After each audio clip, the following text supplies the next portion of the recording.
The massive crystal dome stretched high above the gathering, its walls pulsing with soft blue light that had witnessed countless judgments over thousands of years.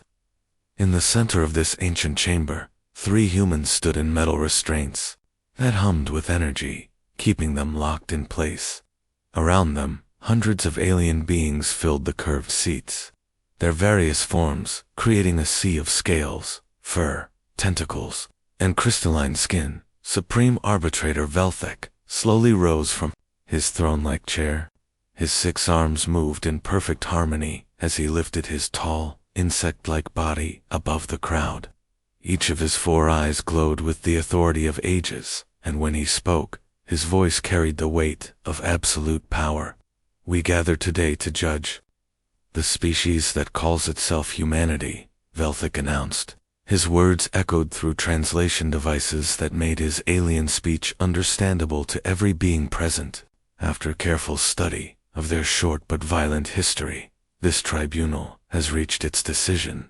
Admiral Kim Dae tried to keep his face calm as he looked up at the towering alien judge. The metal restraints around his wrists felt cold against his skin. He had commanded fleets that protected Earth's colonies, but here he was just another prisoner waiting for sentence. Beside him, Dr. Park Hai shifted slightly, her scientific mind still trying to understand the technology that held them captive. Display the evidence, Velthek commanded. The air above the prisoners shimmered and suddenly filled with moving pictures of Earth's history. Images of ancient battles flashed by, then scenes of the First and Second World Wars. The aliens watched in silence as nuclear weapons exploded on the holographic screens. Cities burning, forests being cut down, and oceans filled with trash appeared one after another. "Look at their violence," called out a delegate with blue skin and 3 heads. "They fight their own kind with such cruelty. See how they destroy their home world," added another alien whose body seemed made of living metal. "They poison their own air and water." Kim Dae felt anger rising in his chest, but he forced himself to stay quiet. Captain Lee Jun, standing to his left, clenched his fists inside his restraints. The young captain had grown up on Mars, in colonies built by human sweat and determination. These aliens only saw the ugly parts of humanity's story. The holographic display changed to show human spaceships leaving Earth's solar system. The footage revealed the quick colonization of Mars, where humans had built 3 major cities in just 50 years. It showed the mining stations around Jupiter's moons and the research bases on Europa, where scientists had discovered life beneath the ice. In less than 100 of their years, they have spread to 6 worlds, Velthek continued. Their expansion is faster than any species we have ever recorded. They build weapons first, ask questions later. They take what they need without thought for other life forms. Dr. Park Hai could not stay silent any longer. "We have never encountered other intelligent life," she said, her voice carrying clearly through the chamber. "How could we ask permission from species we did not know existed?" A wave of angry sounds came from the alien audience. Some hissed, others made clicking noises, and a few roared in languages that sounded like thunder. Velthek raised all 6 arms, and the chamber fell silent. "The accused will not speak unless given permission," he declared. "Your ignorance is not an excuse. Your species acts without wisdom, without patience, without respect for the natural order that has kept peace in this galaxy for 10,000 years. More images appeared, showing human battles in space. The recent war between Earth and the rebel colonies around Saturn played out in the holographic display. Spaceships exploded in bright flashes, while the aliens watched with disgust. Even in the empty space between worlds, they bring their violence, observed a delegate whose body looked like a walking tree. They cannot exist without conflict. Kim Dae wanted to explain that the Saturn Rebellion had been about freedom, about the right of colonies to govern themselves. He wanted to tell them about the peace treaty that had been signed, about how humans had learned from that conflict. But the metal restraints held him tight, and he knew these aliens had already decided humanity's fate. Therefore, Veltak announced, his voice growing louder and more formal, this tribunal finds the species known as humanity guilty of cosmic disruption. You are too dangerous to be allowed contact with civilized worlds. Your punishment has been decided. The chamber filled with approving sounds from the alien delegates. Some clapped with multiple hands, others stamped feet or tails on the floor. Kim Dae felt a cold fear settle in his stomach. The Sol system will be sealed, Velthak declared. An energy barrier will surround your star and all its planets. No ship will enter, and no ship will leave. Humanity will remain in isolation until you learn to control your violent nature, or until you destroy yourselves. As the alien judge spoke these words, Captain Lee Jun managed to activate his communication device before the restraints could stop him. His message went out on all frequencies, reaching every human ship and colony in the solar system. You think you are protecting the universe from us, Lee Jun said, his voice steady and cold. You have no idea what you have just created. The energy barrier began to form around the solar system, cutting humanity off from the galaxy beyond. But in that moment of imprisonment, something dangerous was born in the human spirit. They had been caged like wild animals, and now they would have time to plan their revenge. The elevator dropped deeper into the earth than most people knew was possible. Dr. Choi Min pressed her badge against the scanner as the doors opened to reveal a world that had not existed 50 years ago. The underground complex beneath Neo Sol stretched for miles in every direction, its white corridors buzzing with activity 24 hours a day. Min walked quickly through the main hallway, passing scientists and engineers from every corner of Earth. The quarantine had done something unexpected to humanity. Instead of breaking their spirit, it had united them in a way that no war or disaster ever had. When the aliens trapped them in their own solar system, humans had stopped fighting each other and started working together.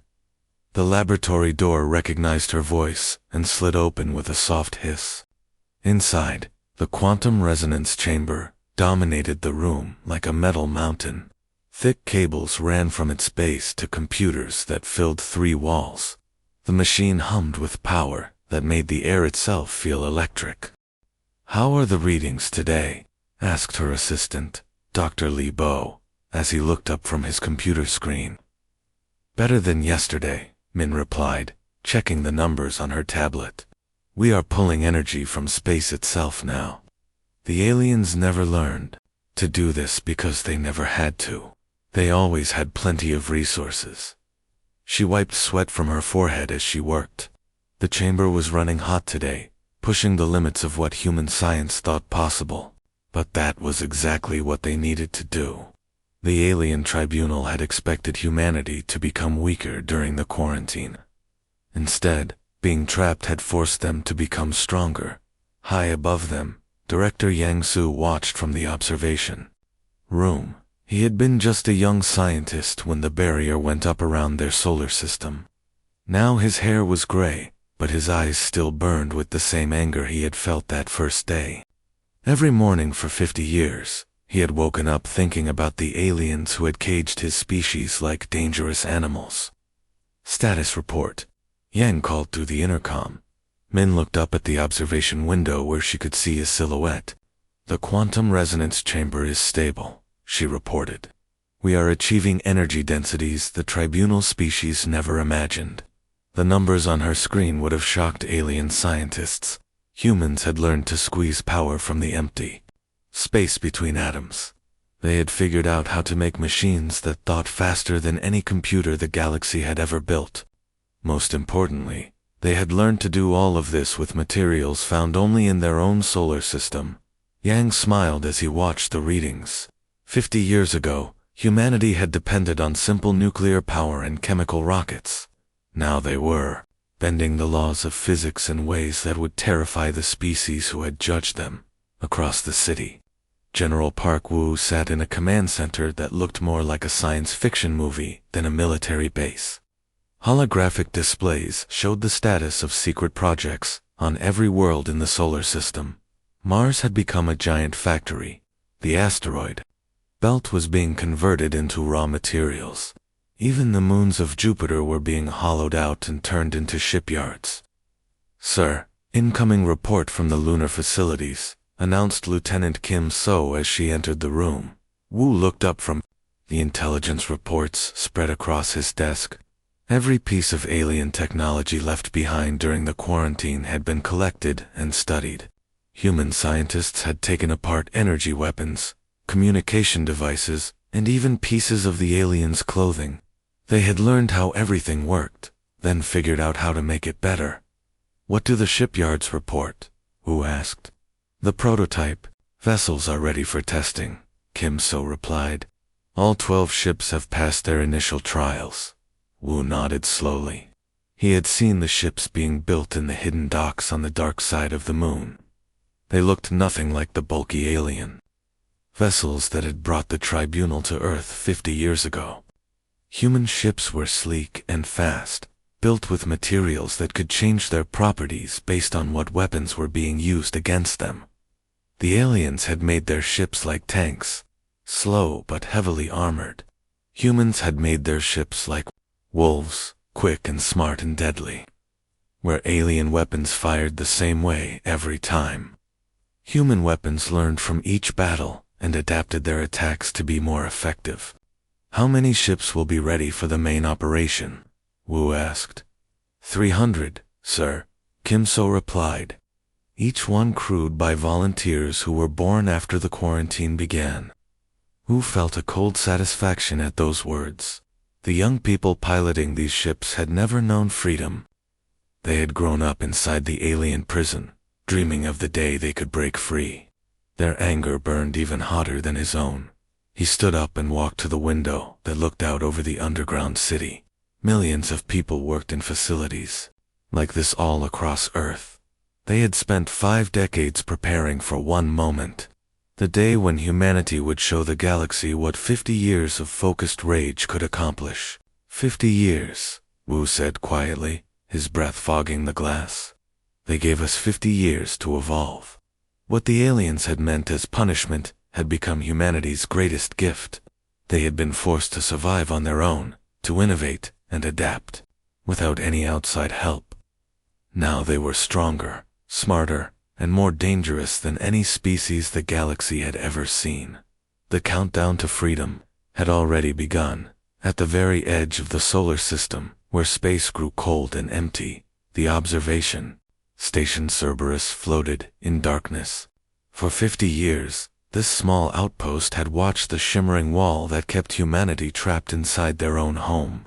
The barrier stretched in all directions, a sphere of energy so vast that it enclosed the sun itself and all the planets that circled it.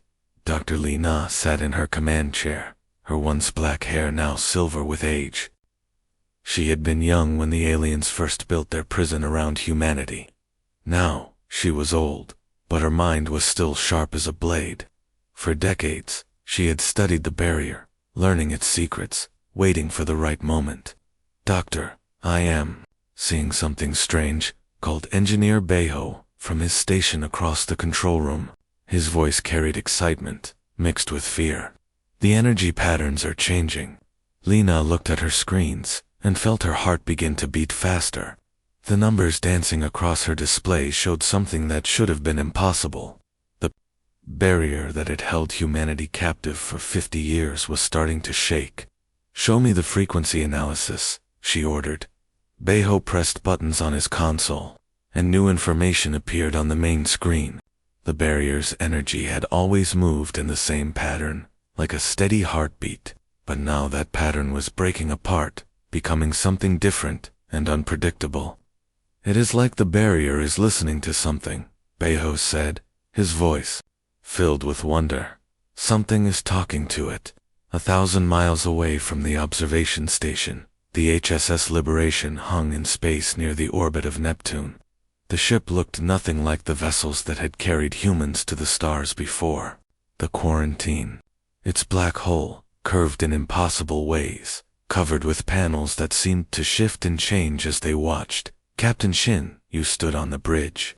looking out at the barrier that had defined his entire life.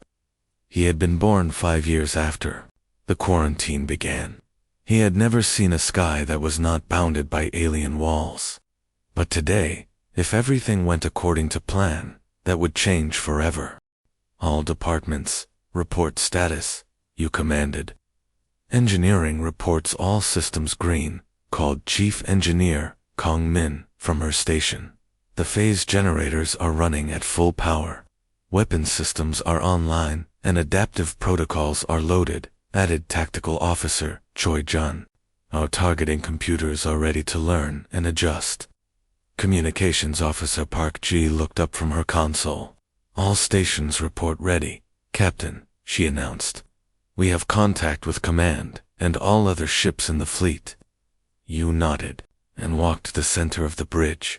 Around him, his crew worked at stations filled with technology that would have seemed like magic to the aliens who built the barrier.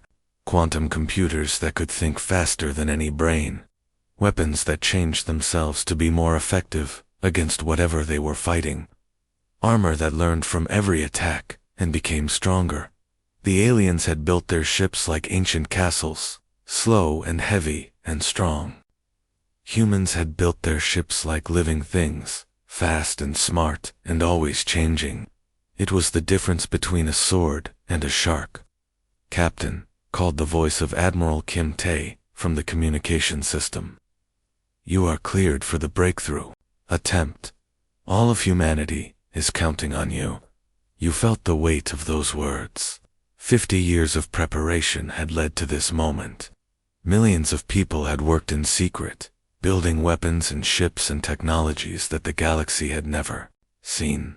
Everything depended on whether his ship could do something that should have been impossible. Engage phase drive, you ordered. The ship began to hum with power that came from the space between atoms. The phase generators created a field around the liberation that existed in multiple dimensions at the same time. To anyone watching, the ship would seem to flicker like a candle flame, sometimes there and sometimes not. He felt his stomach turn as reality bent around them. The ship was no longer entirely in normal space. Part of it existed in other dimensions that the aliens who built the barrier had never learned to detect. The liberation approached the barrier slowly. The energy wall that had kept humanity trapped glowed brighter as the ship came near, as if it sensed something was wrong. But the barrier's sensors could not lock onto a target that existed in several places at once. We are making contact, reported Engineer Park Ji. The barrier is trying to scan us, but our quantum signature is scattered across multiple dimensional layers. You watched his screens as the impossible happened. The liberation did not crash through the barrier or break it with weapons. Instead, it convinced the barrier that it did not exist. The alien technology, which had worked perfectly for 50 years, suddenly could not decide whether there was anything to stop. For a moment, that felt like forever. The ship hung between dimensions. You could see space on both sides of the barrier at the same time. Inside was the solar system where he had been born. Outside was the galaxy that had rejected humanity and locked them away. Then the barrier began to collapse. The energy that had held it together for 50 years started to tear apart as its control systems failed. Light exploded outward in all directions, bright enough to be seen from distant stars.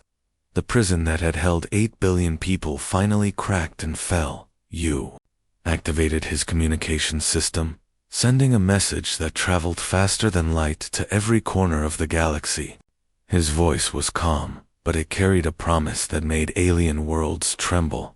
This is humanity, he said into the darkness of space. We are back. The alarm bells screamed across the bridge of the Tribunal warship Eternal Dominion as commander. Helvac watched his fleet approach the edge of human space. 50 massive alien vessels moved in perfect formation, just as they had for thousands of years. Each ship was the size of a small city, armored with metal that could survive the explosion of stars. Long-range sensors detect 37 human vessels, reported his weapons officer, a being with crystal skin that reflected the bridge lights. They appear to be waiting for us. Helvac felt confident as he looked at the tactical display. His ships outnumbered the humans and carried weapons that had conquered 100 worlds. These primitive creatures had been locked away for 50 years. How much could they have possibly learned? All ships, prepare for battle, he commanded.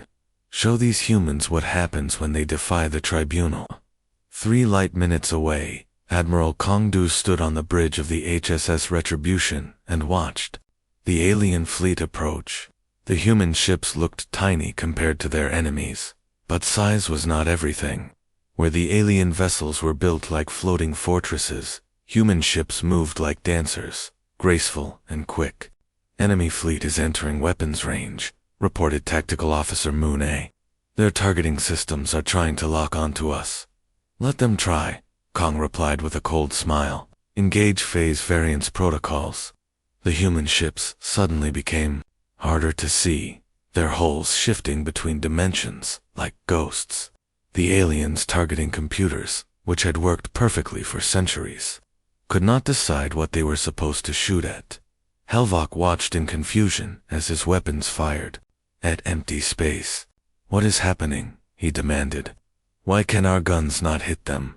The human ships appear to be existing in multiple dimensional states simultaneously, his science officer reported, fear creeping into its voice. Our sensors cannot maintain a lock. Then the human weapons fired back. Beams of energy that changed color and intensity as they traveled struck the alien ships. Each shot was different from the last, as if the weapons were learning what worked best against their targets. Hull breach on Deck 15, called a damage control officer aboard the Eternal Dominion. But sir, that is impossible. Our armor should have stopped that attack easily. Their weapons are adapting, Moon reported from the Retribution. Each shot is analyzing our enemy's defenses and changing to be more effective. Then we adapt faster, Kong replied. All ships, pattern Delta 7, let them see what we learned during our 50 years in prison. The human fleet suddenly scattered in all directions, but they did not flee. Instead, they moved like a pack of wolves surrounding prey. Each ship shared information with the others through quantum communication links, creating a single mind that controlled 37 bodies. When the aliens tried to track one human ship, 3 others would attack from different angles. When they focused their fire on a group of ships, those vessels would phase out of normal space while others materialized behind the alien formation. They fight like no species we have encountered, Helvac said, his voice filled with growing panic. Their tactics are completely chaotic. Our battle computers cannot predict what they will do next. That was exactly the point. For thousands of years, the tribunal species had fought the same way, using the same formations and the same weapons. They were predictable, and predictable enemies were easy to defeat. Dr. Song Jin watched the battle from the research vessel Prometheus, but her job was not to fight. Instead, she monitored the communication channels of the alien fleet, listening to their fear and confusion as their supposedly invincible ships were torn apart. Enemy flagship is requesting reinforcements, she reported to Admiral Kong. They are calling this an impossible defeat. The battle lasted exactly 17 minutes. When it was over, pieces of alien ships drifted through space like metal snow. A few vessels tried to retreat, but the human ships were faster, appearing in front of the fleeing aliens like sharks rising from deep water. But something unexpected happened then. Instead of destroying the remaining alien ships, the humans offered them a choice. Attention tribunal vessels, came a transmission from the Retribution. You have 2 options. You can continue fighting and be destroyed. Or you can surrender and join us in building something better than the galaxy has ever seen. Commander Helvac, his ship crippled and his crew terrified, could not believe what he was hearing. In 10,000 years of tribunal rule, defeated enemies were always destroyed or enslaved. They were never offered partnership. This must be a trick, he told his officers. No species shows mercy to their enemies, but across the galaxy, The same message was being broadcast as human fleets appeared in system after system on the planet Kepler 442. Field Commander Oben stood in the capital city as alien civilians watched human soldiers distribute food and medical supplies instead of weapons. They are not just defeating our fleets, Oben transmitted to Earth. They are offering the survivors something the Tribunal never did. They are giving them a choice.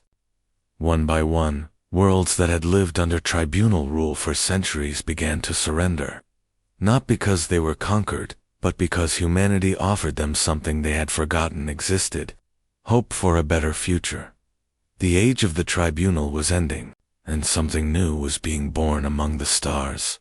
The great crystal dome that had once witnessed humanity's condemnation now gleamed with new purpose.